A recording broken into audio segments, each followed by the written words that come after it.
All right, welcome to the beautiful Pacific Northwest, the land of plaid and coffee and PacWest Bigfoot. This is David, and I want to say thank you so much for being here right now. And I have got a whole slew of messages and emails from you guys of little short little reports and other little stories of your encounters that I'm going to start working on over the summer each and every week. And I've decided to get back here and try to do these as much as I can weekly unless I am gone.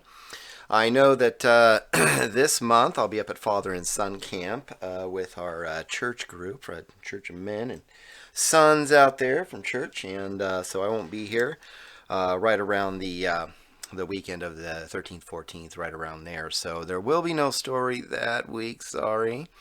But for the rest of the month, I'm going to do one every single week that I can.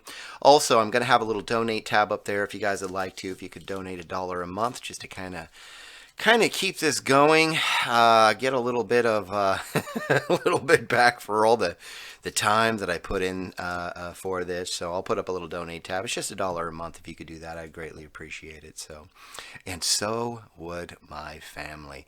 So here we go, from my family to yours. Let's get on with this week's PacWest Bigfoot encounter story. A rock climber encounters Bigfoot near Mount McLoughlin, Oregon.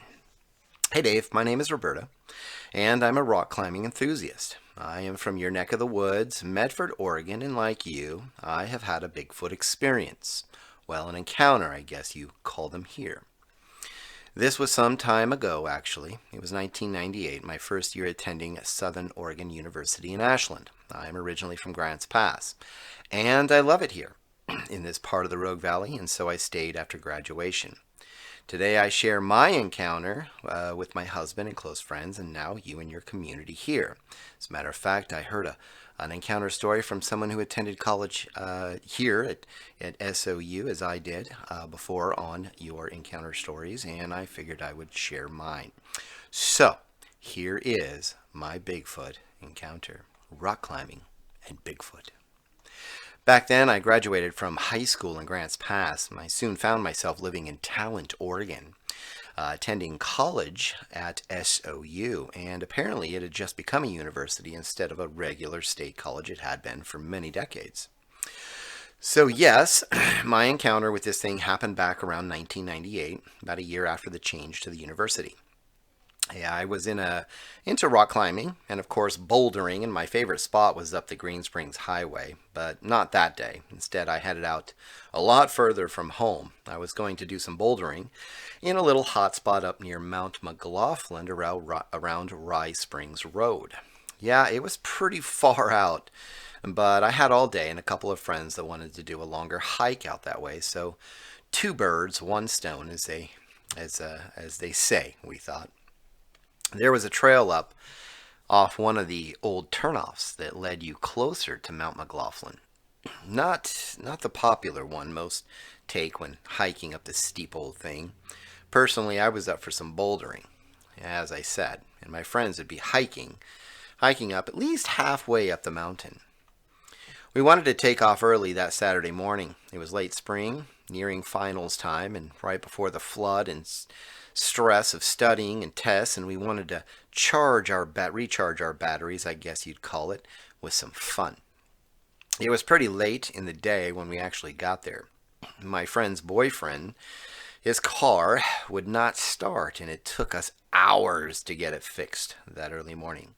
But we did not give up and knew that they were only going to be hiking for about 3 hours at the most, so off we went anyways with smiles on our faces. That smile of mine would turn into puzzlement, and from there into sheer terror not a few hours later, that's for sure. Boulder or small cliff? So it was late in the afternoon. Well, not too late. We still had at least 4 hours and a bit more maybe before it became completely dark. Plenty of time for them to hike around and me to get some climbing in.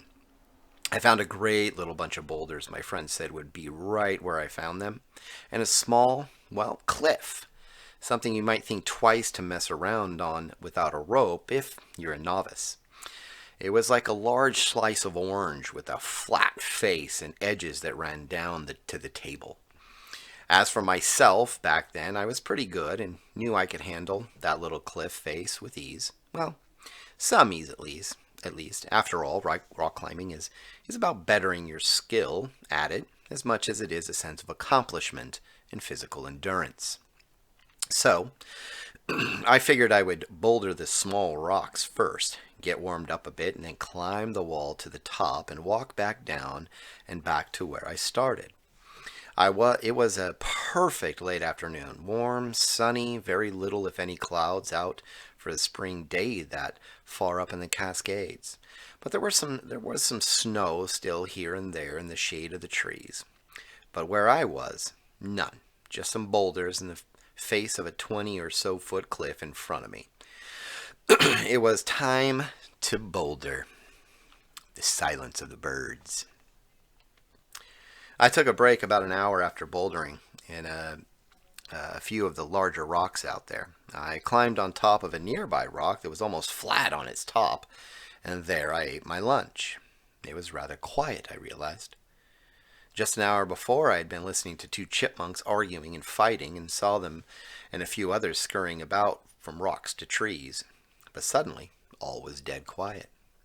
Even the birds seemed to have stopped. The only ones I could hear were pretty far away. Like the chipmunks making their ruckus earlier, there were some blue jays squawking at each other incessantly not minutes ago before I sat to eat.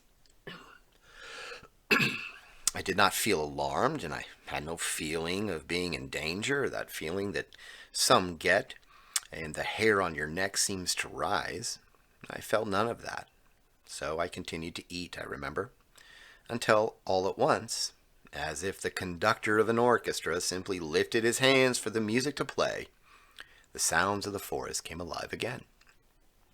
The chipmunks came too, out and started arguing again, and one literally came up on the rock and sat right in front of me, almost begging for a piece of my energy bar.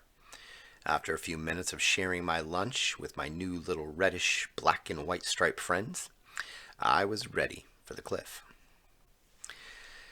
It's funny how some of us cannot really sense the danger we are in until it's either too late, or we just never realized it because, the good Lord above was and is watching over us and protected us. I was maybe in danger that day. Maybe. I started to climb. There was a crack all the way up the middle of it. So I got my shoes back on with my Spider X soles and started the climb. Once again, on my third footing and pull up using the crack to move upward, the sounds of the forest were gone. Again, this time was a bit, awkward feeling, to be honest. I readjusted my hands and footing so I could move my head around a bit more to see if I could see anything. I took a good look around until my legs and arms said it was time to move or jump off, rest and start over. I moved onward and upward instead. Again, after I started moving, the sounds returned as if all was right in the world of the blue jays and chipmunks once again. Top of the world. Halfway up, I turned to look and noticed that I could actually see far beyond the trees. I could see the horizon, actually. It was beautiful, and yet again the sounds of the forest came to a silent standstill, I noticed. At that, I finally started to become even more uneasy. I finally started wondering if there might be a mountain lion running around the area, or maybe right above me, just waiting for me to ascend the top and attack me. At the thought, I did shudder for a second, but thought better of it, as I've had an encounter with these big cats once, near a popular climbing spot wall called Marge Simpson outside of Ashland, Oregon. I knew that they could be dangerous, but I also knew that they were not keen to be around people so much, and that one was not, that day. We saw each other for a split second, and it ran off faster than Edward Cullen into the woods.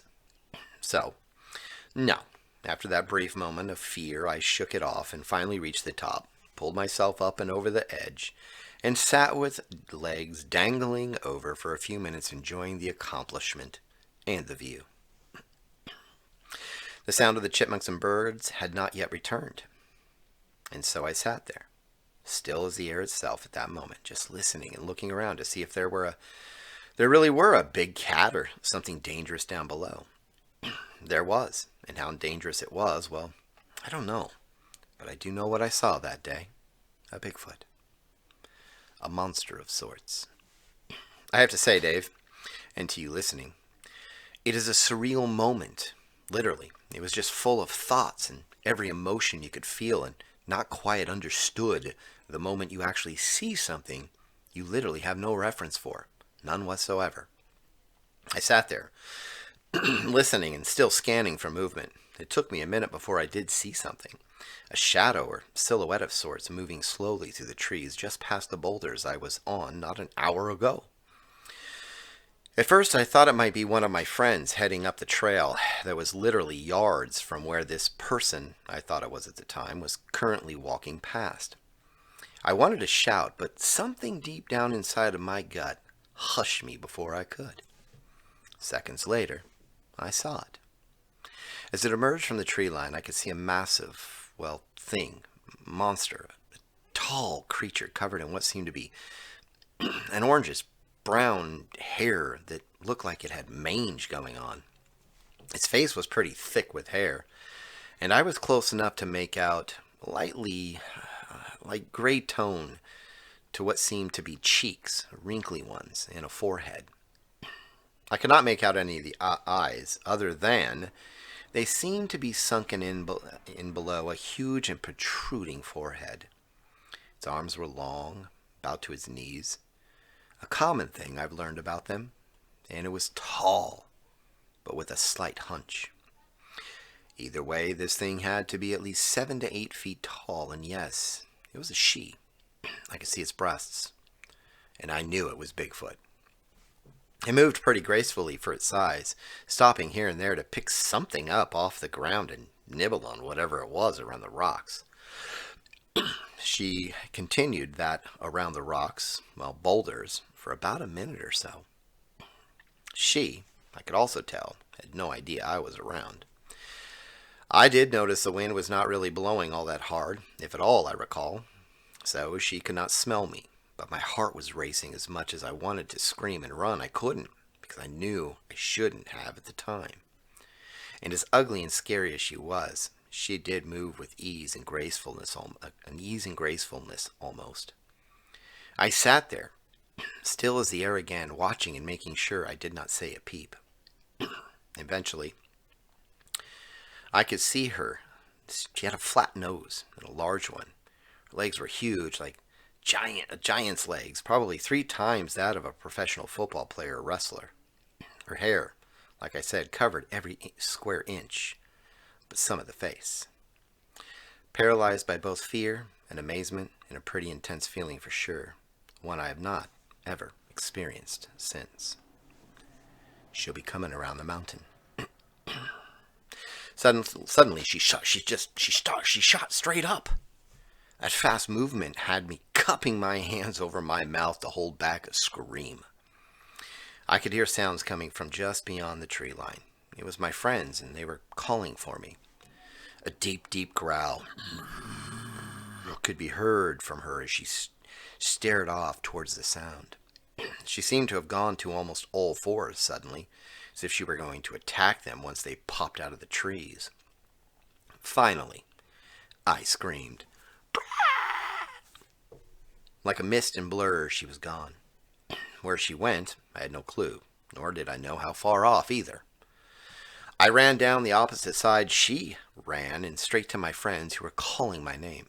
I stumbled when I saw them and scraped my knees up pretty good, and I told them to run fast, back to the car.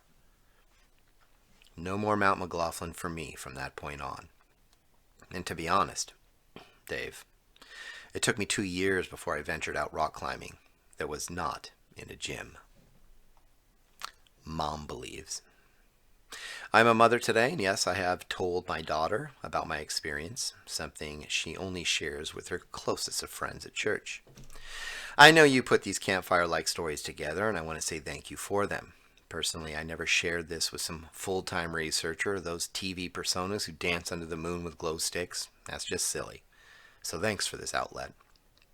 Besides, it's much more fun. and it truly helps you cope. These Bigfoot are real, and although I had heard the stories before, I never thought they were true, to be honest, until 1998. But that is my encounter story. Thanks, Roberta.